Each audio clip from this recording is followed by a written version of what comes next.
Magandang araw po sa ating lahat. Magandang araw po sa ating Panginoon. Ako nga po pala si John Robin Medina at ngayong araw po ay samahan ninyo akong muling pag-aralan at unawain ang mga salita ng ating Panginoon. At ngayong araw po, October 17, araw ng Huwebes, ang title po ng ating daily devotion ay ang Service, Serve God. At ang versikulong ating unawain ay ang Luke chapter 1 verse 46 to 49. Sinasabi rito, Mary's song of praise, the Magnificat. And Mary said, My soul magnifies the Lord, and my spirit rejoices in God my Savior. For he has looked on the humble estate of his servant. For behold, from now on all generations will call me blessed.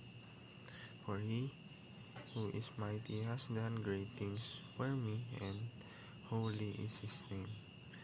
O sa Tagalog naman po, dinadakila ng aking kaluluwa ang Panginoon at nagagalak ang aking espiritu sa Diyos na aking tagapagligtas, sapagkat nilingap niya ang abang kalagayan ng kanyang alipin, sapagkat tiyak na mula ngayon ay tatawagin akong mapalad ng lahat ng salinlahi, sapagkat siya na makapangyarihan ay gumawa para sa akin ng mga dakilang bagay.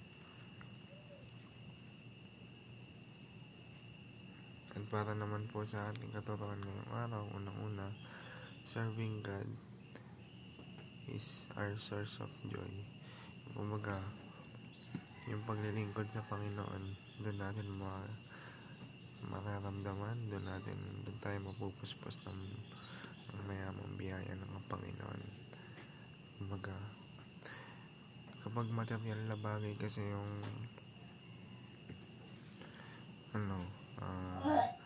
sineserve natin o pinaadikan natin, darating yung panahon na kapag nawala yan,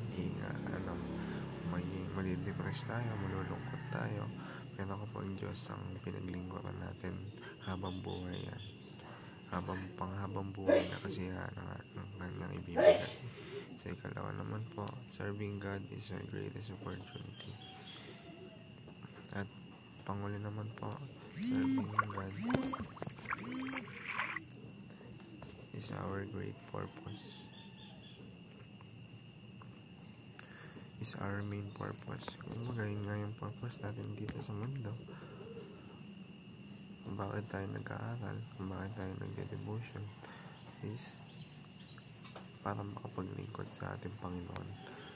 At para naman po sa ating application, overcome all challenges with the joy of serving God. Sa ikalawa naman po, outweigh everything with the greatest opportunity. At ikaw naman po, offer your life to fulfill God's purpose.